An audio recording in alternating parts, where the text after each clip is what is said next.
Hello എല്ലാ കൂട്ടുകാർക്കും നമസ്കാരം. സീരിയൽ മാന്യ വെറൈറ്റി സ്റ്റോറീസിന്റെ ഏറ്റവും പുതിയൊരു വീഡിയോയിലേക്ക് എല്ലാവർക്കും സ്വാഗതം കേട്ടോ. അപ്പോൾ ഞാൻ എത്തിയിരിക്കുന്നത് നമ്മുടെ ചെമ്പനീർ പൂവ് സീരിയലിന്റെ ഇനി വരാനിരിക്കുന്ന ആ ഒരു സൂപ്പർ ഹിറ്റ് കഥയൊക്കെ ആയിട്ടാണ്. നേരെ നമുക്ക് ആ ഒരു കഥയിലേക്ക് പോയാലോ. അങ്ങനെതാ നമ്മുടെ സച്ചിയും രേവതിയും കൂടെ വീട്ടിലേക്ക് വരുമ്പോൾ കാണുന്ന കാഴ്ചയെന്ന് പറഞ്ഞാൽ നമ്മുടെ വർഷയെ എടുത്തുകൊണ്ട് ആ വീടിന് ഹാളിന് ചുറ്റും ഇങ്ങനെ നടക്കുന്ന ശ്രീകാന്തിനെയാണ്. അപ്പം രേവതി ആണെങ്കിലോ അയ്യോ ഇത് എന്താ ഈ കാണിക്കുന്നതെന്നും പറഞ്ഞിട്ട് അവിടെ ഒരു നിമിഷം ഇങ്ങനെ നിന്നു. രണ്ടുപേരും കൂടെ വളരെയധികം എൻജോയ് ചെയ്തിട്ടാണ് ഇങ്ങനെ ചെയ്യുന്നത്. അപ്പോൾ വർഷ പറഞ്ഞു, അതെ ചേച്ചി, ശ്രീകാന്തിന് ഇത്രമാത്രം എന്നോട് സ്നേഹമുണ്ടെന്ന് അറിയാൻ വേണ്ടി തന്നെയാ ഞാൻ ശ്രീയോട് എന്നെ എടുക്കാൻ പറഞ്ഞത്. ചേച്ചി ഇത് കണ്ടോ, ഞാൻ ഇവനോട് 3 റൗണ്ട് എന്നെ ഒന്ന് കറക്കണമെന്ന് പറഞ്ഞു. അതുകൊണ്ട് ഇപ്പോൾ 1 റൗണ്ടേ ആയിട്ടുള്ളൂ. ഇങ്ങനെയൊക്കെ കാണുമ്പോഴത്തേക്കിനും സച്ചിയും രേവതിയും കൂടെ നിന്ന് ചിരിക്കുക കേട്ടോ. അപ്പം രേവതി പറഞ്ഞു, ശ്രീകാന്തെ നീ നിർത്തണ്ട, വർഷയുടെ ആഗ്രഹമാണല്ലോ, നടക്കട്ടെ എന്ന് പറഞ്ഞു. അപ്പൊ രേവതി ആണെങ്കിലോ ഇതൊക്കെ ഒരു ഭാഗ്യമാണ് എന്നുള്ള രീതിയിൽ നമ്മുടെ സച്ചിയുടെ അടുത്ത് സംസാരിച്ചു. സച്ചി ആണെങ്കിലോ എന്ത് ഭാഗ്യം, നീ അന്ന് അമ്പലത്തിൽ വഴിപാട് ചെയ്യണമെന്ന് പറഞ്ഞിട്ട് എന്നെ ആ പടികൾ മുഴുവനും അതും ഇത്രയും വെയിറ്റുള്ള നിന്നെയും എടുത്തുകൊണ്ട് പോവാനായിട്ട് നീ പറഞ്ഞില്ലേ, ആ സമയത്ത് ഞാൻ നിന്നെ എടുത്തു പൊക്കിയില്ലേ, അതിലും വലുതൊന്നും അല്ല ഇതെന്നും പറഞ്ഞിട്ട് സച്ചി ഇങ്ങനെ പറയുമ്പോൾ അത് വഴിപാട് ചെയ്ത് തീർക്കാൻ വേണ്ടിയിട്ട് ഇതുണ്ടല്ലോ, ഇത് എത്ര മാത്രം ഇഷ്ടമുണ്ട് എന്ന് അറിയാൻ വേണ്ടിയിട്ടാണെന്നൊക്കെ പറഞ്ഞ് രേവതി സച്ചിയോട് ഇങ്ങനെ സംസാരിച്ചതും ആഹാ എന്നെ ഇപ്പൊ തന്നെ അറിയണം, ഞാൻ എത്രമാത്രം നിന്നെ സ്നേഹിക്കുന്നുണ്ട് എന്നുള്ള കാര്യം നിനക്ക് ഇപ്പൊ മനസ്സിലാകുമെന്നും പറഞ്ഞിട്ട് സച്ചി രേവതി ഇങ്ങനെ വാരിയെടുക്കുകയാണ്. അപ്പൊ രേവതി പറഞ്ഞു, അയ്യോ ഞാൻ ചുമ്മാ പറഞ്ഞതാ, എന്നെ താഴെ നിർത്തുന്നു. അങ്ങനെ സച്ചി നമ്മുടെ ശ്രീകാന്ത് പോകുന്നതിന് പിന്നാലെ തന്നെ റൗണ്ട് അടിക്കാൻ തുടങ്ങി. അങ്ങനെ അവർ ഭയങ്കരമായിട്ട് എൻജോയ് ചെയ്ത് ഈ ഒരു കാര്യം ചെയ്തുകൊണ്ടിരിക്കുകയാണ്. ഈ സമയത്താണ് നമ്മുടെ ശ്രുതിയും സുധിയും ജോലിയൊക്കെ കഴിഞ്ഞ് വീട്ടിലേക്ക് വരുന്നത്. ഈ കാഴ്ച കണ്ടതും ശ്രുതിക്ക് ഭയങ്കര സന്തോഷമായിട്ടോ. ശ്രുതി പറഞ്ഞു, ഈശ്വര ഇവരെന്തായി കാണിക്കുന്നത്. ഈ കാഴ്ച കണ്ടപ്പോഴേ നമ്മുടെ ശ്രുതി പറഞ്ഞു, ഈശ്വര ഇനിയിപ്പം ഇവരൊക്കെ ഇവളന്മാരെയൊക്കെ എടുത്ത് പൊക്കുന്നത് പോലെ ഞാൻ ശ്രുതിയെ എടുത്ത് പൊക്കാനായിരിക്കും, എന്നാ തീർന്നു, എനിക്കിങ്ങനെ ചുമട്ടൊന്നും എടുത്ത് വലിയ ശീലമൊന്നും ഇല്ലാന്ന് പറഞ്ഞിട്ട് ഇവനാണെങ്കിൽ ഒരു നിമിഷം മിണ്ടാതെ നിൽക്കുകയാണ്. ഈ സമയമാണെങ്കിൽ ശ്രുതി ഒന്ന് നോക്കി, വേണ്ട അധികം ഒന്നും നോക്കണ്ട, എനിക്ക് മനസ്സിലായി നിന്നെ ഇങ്ങനെ ഞാൻ എടുത്ത് വലത്ത് വെക്കണമെന്നല്ലേ, ആയിക്കോട്ടെ എന്ന് പറഞ്ഞിട്ട് ഇവർ 3 ജോഡികളും കൂടെ ആ ഹാളിന് ചുറ്റും ഇങ്ങനെ കറങ്ങിക്കൊണ്ടിരിക്കുകയാണ്. അപ്പൊ സച്ചിയുടെ കയ്യിൽ രേവതി, ശ്രീകാന്തിന്റെ കയ്യിൽ വർഷ, അതുപോലെ സുധിയുടെ കയ്യിൽ നമ്മുടെ ശ്രുതി എന്നുള്ള രീതിയിൽ ഇവരിങ്ങനെ റൗണ്ട് ചെയ്തുകൊണ്ടിരിക്കുമ്പോൾ നമ്മളെ കാണിക്കുന്നത് നമ്മുടെ ചന്ദ്രമതിയും രവിയും കൂടെ വീടിനകത്തോട്ട് കയറി വരുന്നതാണ്. രവി ഈ കാഴ്ച കണ്ടതും ഒരു നിമിഷം അവിടെ നിന്നു കേട്ടോ. എന്നിട്ട് പുള്ളിക്കാരന് ഇതൊക്കെ വലിയ സന്തോഷമുള്ള കാര്യമാണല്ലോ. പുള്ളി ഇങ്ങനെ ആസ്വദിച്ച് നിൽക്കുമ്പോഴത്തേക്കിനും എന്താ മനുഷ്യ നിങ്ങളങ്ങ് നടന്നേന്നും പറഞ്ഞിട്ട് ചന്ദ്രമതി ഇങ്ങ് കയറി വന്നു. അപ്പൊ ചന്ദ്ര ഇതൊക്കെ കണ്ടു, ഇതുങ്ങളെല്ലാം കൂടെ ഇതെന്താ ഈ കാണിച്ചു കൂട്ടുന്നത്, ഈശ്വര ഒരു നാണോ മാനോ ഇല്ലാത്ത പിള്ളേരാണ് എന്ന് പറഞ്ഞിട്ട് ചന്ദ്രമതി ആണെങ്കിൽ ബഹളം വെക്കാൻ തുടങ്ങി. ചന്ദ്രയെ കണ്ടതും നമ്മുടെ ശ്രുതിയും സുധിയും അതുപോലെ രേവതി ആണെങ്കിലോ, സച്ചേട്ട എന്നെ താഴെ നിർത്ത്, നിങ്ങളുടെ അമ്മ വരുന്നു എന്ന് പറഞ്ഞിട്ട് അവള് ചാടി അങ്ങ് ഇറങ്ങി. അതിനുശേഷമാണെങ്കിലോ, അല്ല നിങ്ങൾക്ക് അല്പമെങ്കിലും ഉളുപ്പുണ്ടോ, നിങ്ങൾ എന്തൊക്കെയാ പിള്ളേരെ ഈ കാണിക്കുന്നത്, ദൈവമേ ഇതെങ്ങാനും നാട്ടുകാർ കണ്ടു കഴിഞ്ഞാൽ പിന്നെ തീർന്നു എന്നൊക്കെ പറഞ്ഞിട്ട് ചന്ദ്രയാണെങ്കിൽ ബഹളം വെക്കുക. ഈ സമയമാണെങ്കിൽ നമ്മുടെ സച്ചി പറഞ്ഞു, അതിന് നാട്ടുകാർ കണ്ടാൽ എന്താ കുഴപ്പം, ഞങ്ങൾ ഞങ്ങളുടെ സ്വന്തം ഭാര്യമാരെ എടുത്തുയർത്തി ഞങ്ങൾ ഇവിടെ കിടന്ന് കറങ്ങുന്നതിന് നാട്ടുകാർക്ക് എന്താ പ്രശ്നം, അവരാരെങ്കിലും വന്ന് കണ്ടു കഴിഞ്ഞാൽ അവർക്കൊക്കെ വലിയ ഇഷ്ടമാകും. അവർ പറയും രവിയുടെയും ചന്ദ്രയുടെയും മരുമക്കളും മക്കളും തമ്മിൽ വലിയ ബന്ധമാണ്, വലിയ സ്നേഹത്തിലാണ് എന്നൊക്കെ പറയുമെന്ന്. ഇത് കേട്ടതും ചന്ദ്ര പറഞ്ഞു, ഇതൊക്കെ അവനവൻ്റെ റൂമിൽ പോയി ചെയ്യേണ്ടുന്ന കാര്യങ്ങളാണ്, അല്ലാതെ ഇങ്ങനെ ഹാളിൽ വന്നിട്ടല്ല ഇതൊക്കെ കാണിച്ചു കൂട്ടേണ്ടെന്ന് പറഞ്ഞു. അപ്പൊ സച്ചി പറഞ്ഞു, റൂമിൽ പോയി ചെയ്യാനായിട്ട് ഞങ്ങൾക്ക് റൂമൊന്നും ഇല്ലല്ലോ. അപ്പൊ ഇത് കേട്ടതും രവിക്ക് അതങ്ങ് ഫീൽ ചെയ്തു. രവി പറഞ്ഞു, മക്കളെ നിങ്ങൾ ഇവിടെ ഇരിക്കുക, എനിക്ക് നിങ്ങളോടൊക്കെ കുറച്ച് കാര്യങ്ങൾ സംസാരിക്കാനുണ്ട്. റൂം ഒരു മെയിൻ വിഷയം തന്നെയാണ് നമ്മുടെ ചന്ദ്രാലയത്തിൽ. അങ്ങനെ ഈ കാര്യങ്ങളൊക്കെ ഇവർ സംസാരിച്ചുകൊണ്ടിരിക്കുമ്പോൾ സുധി വന്നിട്ട് പറഞ്ഞു, അതെ അച്ഛാ, ഞാൻ ഒരുപാട് കഷ്ടപ്പെട്ടിട്ട് ബിസിനസ്സൊക്കെ ചെയ്ത് അതും രാത്രിയാകുമ്പോൾ വളരെയധികം വിഷമിച്ച വരുന്നത്. അതുകൊണ്ട് അച്ഛനൊരു കാര്യം ചെയ്യും, എനിക്ക് ഒരു റൂം പെർമനന്റ് ആയിട്ട് തരണം. ഇവനാണെങ്കിൽ ഈ സച്ചി അവൻ വല്ല ടെറസിലോ അല്ലെങ്കിൽ ഹാളിലോ ഒക്കെ പായിട്ട് കിടന്നോളും, അവന് വലിയ കഷ്ടപ്പാടൊന്നും ഇല്ലല്ലോ. ഇത് കേൾക്കുമ്പോൾ നമ്മുടെ രേവതിക്ക് തീരെ അങ്ങ് ഇഷ്ടപ്പെട്ടില്ല. രേവതി പറയുന്നുണ്ട്, അതെ, ഓരോ ജോലിക്കും അതിൻ്റെതായിട്ടുള്ള ബുദ്ധിമുട്ടുകളൊക്കെ ഉണ്ട്.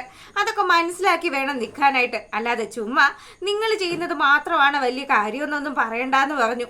അങ്ങനെ ഇവർ തങ്ങളിൽ അങ്ങോട്ടും ഇങ്ങോട്ടും ഒക്കെ ഒരു വാക്പയറ്റ് നടക്കുമ്പോഴത്തേക്കിനും രവി പറഞ്ഞു, ഇതിനൊക്കെ ഉള്ളൊരു പരിഹാരം അത് ഞാൻ തന്നെ കണ്ടെത്താം. മോളെ രേവതി, നീ വേഗം പോയിട്ട് ഒരു നോട്ട്ബുക്കും ഒരു പേനയും എടുത്തുകൊണ്ട് വാന്ന് പറഞ്ഞു. അപ്പം അച്ഛൻ പറഞ്ഞതനുസരിച്ച് രേവതി ആണെങ്കിൽ ബുക്കൊക്കെ കൊണ്ടുവന്നു നമ്മുടെ രവിയുടെ കയ്യിലേക്ക് കൊടുത്തു. അല്ല മനുഷ്യ, നിങ്ങൾ ഈ ബുക്കിനകത്ത് എന്നാ എഴുതി കൂട്ടാനാണ്? അല്ല, നമ്മളിപ്പോൾ റൂമിനെ കുറിച്ചിട്ടാണല്ലോ ചർച്ച ചെയ്യുന്നത്. ശ്രുതിയും ഒക്കെ വളരെയധികം വിഷമിച്ചാണ്. അവരെങ്ങനെയാ ഇങ്ങനെ നിലത്തൊക്കെ കിടക്കുന്നത്? സച്ചിക്കും രേവതിക്കും ഒക്കെ ആണെങ്കിൽ അതൊക്കെ ശീലമല്ലേ? പിന്നെ ദാ നോക്ക്, വർഷയും അതുപോലെ തന്നെ ശ്രീകാന്തും അവരും വളരെയധികം കഷ്ടപ്പെട്ട് ജോലി ചെയ്യുന്ന ആൾക്കാരാണ്. അവർക്കൊക്കെ കിടക്കാൻ റൂം വേണം. ഞാൻ നോക്കിയിട്ട് സച്ചിയും രേവതിയും ഇപ്പൊ കിടക്കുന്നിടത്ത് കിടന്നാ മതിയെന്ന് ചന്ദ്രമതി പറയുകയാണ്. അപ്പം ചന്ദ്രേ, നിന്നോടല്ലേ ഞാൻ പറഞ്ഞത് മിണ്ടാതിരിക്കാനായിട്ട്? ദേ, കാര്യങ്ങളൊക്കെ ഞാൻ തീരുമാനിച്ചോളാം, നീ ഇതിൽ പ്രത്യേകിച്ച് അഭിപ്രായമൊന്നും പറയണ്ടെന്ന് രവി പറയുകയാണ്. അങ്ങനെ നമ്മുടെ രവി ആ ഒരു ബുക്ക് എടുത്തിട്ട്, അല്ല മക്കളെ, നിങ്ങളെല്ലാവരും ഒരു മാസം എത്ര രൂപ ഈ വീട്ടിൽ ചെലവിനായിട്ട് തരുമെന്ന് ചോദിക്കുകയാണ്.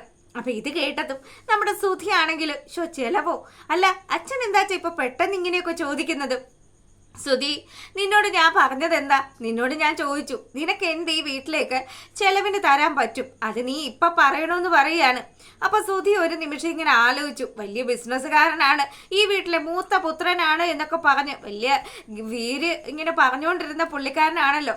അപ്പം ആ ഒരു മൂച്ചൊക്കെ അങ്ങ് തണുത്തു. പൈസ കൊടുക്കുന്ന കാര്യം പറഞ്ഞപ്പോഴത്തേക്കിനും സുധി ആണെങ്കിൽ ഒരു പൊടിക്കങ്ങ് വലിഞ്ഞു. സുധി ഇങ്ങനെ ആലോചിക്കുക, അല്ല ഇനി എത്ര രൂപ കൊടുക്കും?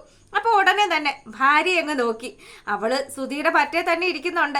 ശ്രുതിയാണെങ്കിൽ സുധിയെ ഇങ്ങനെ ഒരം കൊണ്ട് തട്ടിയിട്ട്, സുധി ഇതേ നോക്ക് എന്നുള്ള രീതിയിൽ അവളുടെ കയ്യിൽ വിരലുകൾ ഇങ്ങനെ കാണിക്കുകയാണ്. അപ്പം ഇവനൊരു മണ്ടനായതുകൊണ്ട് തന്നെ ഇവനാണെങ്കിൽ ഈ വിരലുകളുടെ എണ്ണം ശ്രദ്ധിച്ചിട്ടില്ല. ആശാനാണെങ്കിൽ അവസാനം കണ്ട ആ ഒരു 3 വിരല്, ആ വിരലിനനുസരിച്ച് ഞാനൊരു 3000 രൂപ അച്ഛന് ചെലവിന് തരാം. ഇത് കേട്ടത് നമ്മുടെ സച്ചിയാണെങ്കിൽ, എടാ പൊട്ടാ, നിന്റെ ഭാര്യയുടെ കയ്യിൽ ഇനിയും വിരലുകളുണ്ട്, നീ അത് കണ്ടില്ലേ എന്ന് ചോദിക്കുക. മോളെ ശ്രുതി, നീ അവിടെ ഇരുന്ന് ആക്ഷൻ കാണിക്കുന്നതൊക്കെ ഞങ്ങൾ കണ്ടു എന്നും പറഞ്ഞിട്ട് സച്ചി ഇങ്ങനെ കളിയാക്കുമ്പോഴത്തേക്കിനും ശ്രുതിയാണെങ്കിൽ, ഓ എല്ലാം നശിപ്പിച്ചു. അവളെ 9 എന്നാ കാണിച്ചത്. അപ്പോൾ ഉടനെ തന്നെ 9 അല്ല, ഞാനൊരു 8000 രൂപ അച്ഛന് ചെലവിന് തരാമെന്ന് പറഞ്ഞു. അങ്ങനെ അവർ സംസാരിച്ചപ്പം അടുത്ത ഊഴം നമ്മുടെ സച്ചിക്കായിട്ടോ. സച്ചി പറയുന്നുണ്ട്, രേവതി, ദേ ശ്രുതിയെ കണ്ണ് കാണിച്ചതുപോലെ നിനക്ക് എന്നെ എന്തെങ്കിലും കാണിക്കാനുണ്ടോ? ഉണ്ടെങ്കിൽ ഇപ്പൊ കാണിച്ചോണം. ഞാനിപ്പോൾ പൈസ പറയാൻ പോവുകയാണ്, നിങ്ങൾ ധൈര്യമായിട്ട് പറഞ്ഞോ. ദേ, ഞാൻ എൻ്റെ 10 വിരലും കാണിച്ചിരിക്കുന്നു എന്ന് പറഞ്ഞു. അങ്ങനെ വീട്ടു ചെലവിന് വേണ്ടിയിട്ട് സുധിയാണെങ്കിലോ 8000 കൊടുക്കാന്ന് പറഞ്ഞു. സച്ചിയാണെങ്കിൽ 10000 ഓഫർ ചെയ്തു. അപ്പൊ ശ്രീകാന്ത് വിട്ടു കൊടുക്കില്ലല്ലോ. ശ്രീകാന്ത് പറഞ്ഞു, ഞാനും ഒരു 10000 രൂപ തരാം. അപ്പൊ ദാ എല്ലാരും കൂടെ കൂട്ടി അത്യാവശ്യം നല്ലൊരു എമൗണ്ട് ഒരു മാസം കിട്ടും. ഈ ഒരു കണക്ക് കൂട്ടുന്ന സമയത്ത് നമ്മുടെ രേവതി പറഞ്ഞു, അച്ഛാ, ഞാനും ചെറിയ രീതിയിലൊക്കെ ചെറിയ കച്ചവടമൊക്കെ ചെയ്യുന്നുണ്ടല്ലോ. എൻ്റെ പൂക്കച്ചവടത്തിൽ നിന്നും എനിക്കും മിച്ചം പിടിക്കാൻ പറ്റും. അതിൽ നിന്നൊരു തുക ഞാനും മാസത്തിൽ അച്ഛന് തരാമെന്ന് പറഞ്ഞു. അപ്പൊ രവി പറഞ്ഞു, എന്തിനാ മോളെ, നീ ചെറിയൊരു ബിസിനസ് അല്ലേ ചെയ്യുന്നത്?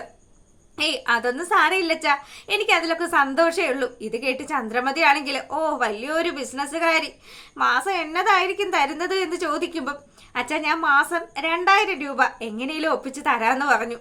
ഓ 2000 പറഞ്ഞിട്ട് 2 ലക്ഷം എടുത്ത് തരുന്നത് പോലെയാണ് എന്ന് ചന്ദ്ര നമ്മുടെ രേവതിയെ കളിയാക്കുമ്പോഴത്തേക്കിനും, അതെ, ഇവിടെ വേറെയും ചില ബിസിനസ്സുകാരുടെ ഭാര്യമാരും അതുപോലെ വേറെ ചില ഡബ്ബിംഗ് ആർട്ടിസ്റ്റുകാരും ഒക്കെ ഉണ്ടല്ലോ, അവരാരെങ്കിലും എന്തേലും തരാമെന്ന് പറഞ്ഞു എന്ന് സച്ചി വലിയ കാര്യത്തിന് രേവതി ഇങ്ങനെ പൊക്കി സംസാരിക്കുക.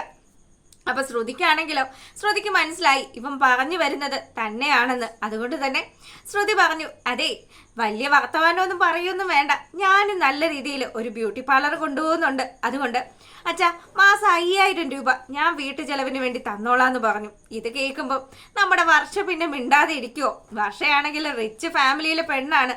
അങ്ങനെ വർഷ പറഞ്ഞു, ഞാനൊരു 10000 രൂപ. അപ്പം വർഷയാണ് കേട്ടോ ഏറ്റവും വലിയ കാശുകാരി. അതുകൊണ്ട് തന്നെ നമ്മുടെ ശ്രീകാന്തും വർഷയും കൂടെ 20000 രൂപയും പറഞ്ഞു. അങ്ങനെ ഇവർ ഈ ഒരു കാര്യങ്ങളൊക്കെ സംസാരിച്ചു കൊണ്ട് നിൽക്കുമ്പോൾ ചന്ദ്ര പറയാണ്, അല്ല ഈ കാശൊക്കെ എല്ലാം റെഡിയാക്കിയിട്ട് എല്ലാ മാസവും 5-ാം തീയതി നിങ്ങൾ അമ്മയെ ഏൽപ്പിക്കണമെന്ന് പറഞ്ഞു. അപ്പൊ രവി അങ്ങ് ഇടപെട്ടു. അതെ, അമ്മയുടെ കയ്യിലല്ല കൊടുക്കേണ്ടത്, അച്ഛന്റെ കയ്യിലാണ്.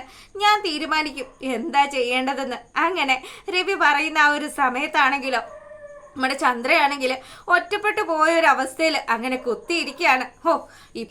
ഇപ്പൊ ഈ വീട്ടില് വന്ന് എന്റെ വാക്കിന് ഒരു വിലയില്ലാന്നും പറഞ്ഞ് ഇവൾ ഇങ്ങനെ ഇരുന്ന് ആലോചിക്കുന്നതാ. രാത്രിയായതും നമ്മുടെ സച്ചിയും ശ്രീകാന്തും സുധിയൊക്കെ കൂടെ അവര് ടെറസിൽ പോയിരുന്ന് ഇങ്ങനെ സംസാരിക്കുക. അപ്പൊ പറഞ്ഞു ശ്രീകാന്തിന്റെ അടുത്ത് സുധി പറയുക, എടാ നീ മാസം 20,000 രൂപ കൊടുക്കാനുള്ള വകുപ്പൊക്കെ നിനക്ക് എവിടെ നിന്നാടാ? ഒന്നുമില്ലേലും നീ ഒരു ഷെഫല്ലേ എന്നൊക്കെ പറഞ്ഞിട്ട് അവനെ വളരെ തരം താഴ്ത്തി സംസാരിക്കുകയാണ് സുധി ഇങ്ങനെ പറയുന്ന സമയത്ത് സച്ചി പറഞ്ഞു, എടാ നീ ഇപ്പോഴല്ലേ പണിയെടുത്ത് തുടങ്ങിയത്, ഇത്രയും കാലവും ആരെങ്കിലും ഒക്കെ പറ്റിച്ചു തന്നെ അല്ലേടാ നീ ജീവിച്ചതെന്ന് ചോദിക്കുമ്പോൾ സുധി ആണെങ്കിൽ പറഞ്ഞു, അതെ ഞാൻ ഇപ്പം ഏറ്റവും അധികം കാശ് സമ്പാദിക്കുന്ന ആള് ഞാൻ തന്നെയാണ്, വെറുതെ നീ അതും ഇതൊന്നും പറയൊന്നും വേണ്ടാന്നും പറഞ്ഞിട്ട് നമ്മുടെ സച്ചിയോട് ദേഷ്യപ്പെടുകയാണ് സുധി. അപ്പൊ നമ്മുടെ ശ്രീകാന്ത് വിട്ടുകൊടുക്കുന്നില്ല കേട്ടോ. ശ്രീകാന്ത് പറയുന്നുണ്ട്, അതെ എന്തൊക്കെ വന്നാലും ഞാൻ എൻ്റെ ജോലിയിൽ ഒരുപാട് നന്മകൾ കാണുന്നുണ്ട്. ഒന്നുമില്ലേലും ഒരാളുടെ ഉള്ളറിഞ്ഞിട്ട് അയാൾക്ക് ഭക്ഷണം കൊടുക്കാൻ പറ്റുന്നത് തന്നെ അത് വലിയൊരു കഴിവ് തന്നെയാണെന്ന് ഞാൻ വിശ്വസിക്കുന്നുണ്ട്. പിന്നെ ഭയങ്കര ഒരു കഴിവ്, എത്രയൊക്കെ വന്നാലും നീ ഒരു കുശിനിക്കാരനാണ് എന്നുള്ള രീതിയിൽ നമ്മുടെ സുധി ശ്രീകാന്തിനെ കളിയാക്കുകയാണ്. അപ്പൊ ഈ സമയം ശ്രീകാന്തിന് ദേഷ്യം വന്നു കേട്ടോ. സച്ചി പറയുന്നുണ്ട്, അല്ലെങ്കിൽ ഇവനോടൊന്നും പറഞ്ഞിട്ട് ഒരു കാര്യമില്ല. എടാ നിനക്ക് എന്നോടും അതുപോലെ തന്നെ ശ്രീകാന്തിനോടും ഒക്കെ കുശുമ്പല്ലേടാന്ന് സച്ചിയോട് സുധി ചോദിക്കുകയാണ്. കുശുമ്പോ എന്തിന്? അതെ ഞങ്ങൾ രണ്ടുപേരും തരക്കേടില്ലാത്ത നല്ല പണക്കാരി പെണ്ണുങ്ങളെയല്ലേ കല്യാണം കഴിച്ചിരിക്കുന്നത്, അതിന്റെ ഒരു കുശുമ്പ് നിനക്കുണ്ടല്ലോ. നീ ആണെങ്കിൽ നിന്റെ അമ്മ വീട്ടിൽ പോയി, അതായത് അമ്മായിയമ്മയുടെ വീട്ടിൽ പോയിട്ട് എന്തെങ്കിലുമൊക്കെ ഒരു സഹായം ചോദിച്ചാൽ അവര് 1-2 മുഴം മുല്ലപ്പൂ പൊതിഞ്ഞു തരുമെന്നല്ലാതെ വേറെ എന്തെങ്കിലും പ്രയോജനം ഉണ്ടോ? അതുപോലെയുള്ളൊരു ദരിദ്രവാസിയല്ലേ നീ കല്യാണം കഴിച്ചതെന്ന് സുധി ഇങ്ങനെ സച്ചിയോട് പറയാണ്. അപ്പൊ സച്ചി ആണെങ്കിലോ ഇത് കേട്ട പാടെ തന്നെ സുധിയെ തല്ലാൻ ഇങ്ങ് കൈ ഓങ്ങി വരിക. അതെ നിനക്ക് എന്ത് അധികാരമുണ്ട് എന്റെ ഭാര്യയെ പറയാനായിട്ട്? എടാ അവള് കഷ്ടപ്പെട്ട് സമ്പാദിച്ചിട്ടാടാ എനിക്കൊരു കാറ് വാങ്ങിച്ചു തന്നത്. അതും പോരാഞ്ഞിട്ട് ഞാൻ അന്തസ്സായിട്ട് പണിയെടുത്താ ജീവിക്കുന്നത്, അല്ലാതെ നിന്നെ പോലെ അമ്മായിയപ്പന്റെ ചെലവിൽ ഓസിനല്ല കഴിയുന്നേന്ന് പറയാണ്. ഇത് കേട്ടതും ഇവനോട് ഇനി സംസാരിച്ചിട്ട് ഒരു കാര്യമില്ല, ഞാൻ പറഞ്ഞത് സത്യം തന്നെയാണ് എന്നും പറഞ്ഞിട്ട് സുധിയാണെങ്കിലും കലി തുള്ളി പോകുമ്പോ ശ്രീകാന്ത് പറഞ്ഞു, എടാ നീയൊക്കെ എന്താടാ ഇങ്ങനെ തുടങ്ങുന്നത്? രാത്രി കുറച്ച് സമയം നമ്മൾ 3 പേരും കൂടെ ഇവിടെ ഇരുന്ന് ഇങ്ങനെ സംസാരിക്കുന്നതല്ലേ, ഈ സമയത്തെങ്കിലും കുറച്ചധികം മര്യാദ ഒന്ന് 2 പേരും കാണിക്ക്. അങ്ങോട്ടും ഇങ്ങോട്ടും തമ്മി തല്ലി ഈ വീട് നശിപ്പിച്ചു എന്നൊക്കെ പറഞ്ഞ് ശ്രീകാന്ത് വായി വരുന്നതൊക്കെ വിളിച്ചു പറയുമ്പോൾ സച്ചിയാണെങ്കിൽ സുധിയെ അടിക്കാനുള്ള രീതിയിൽ ഇങ്ങനെ നിൽക്കുകയാണ്. ഇനി ഇവന്റെ വായി ഇന്ന് നമ്മുടെ രേവതിയെ കുറിച്ചിട്ട് എന്തെങ്കിലും മോശമായിട്ട് വന്നു കഴിഞ്ഞാൽ അടി കിട്ടുമെന്നുള്ള കാര്യത്തിൽ ഒരു സംശയവും ഇല്ല. അപ്പൊ അത്തരത്തിലുള്ള ഒരു സൂപ്പർ ഹിറ്റ് വിശേഷമാണ് എത്തിയിരിക്കുന്നത്. ഇഷ്ടപ്പെടുകയാണെങ്കിൽ എപ്പോഴും പറയുന്നത് പോലെ ചാനൽ സബ്സ്ക്രൈബ് ചെയ്യാൻ മറക്കരുതേ. അപ്പം എല്ലാവർക്കും നല്ലൊരു രാത്രിയൊക്കെ ആശംസിച്ചുകൊണ്ട് വീഡിയോ വൈൻഡപ്പ് ചെയ്യാണ്. അപ്പോൾ ഓക്കെ, ഗുഡ് നൈറ്റ്.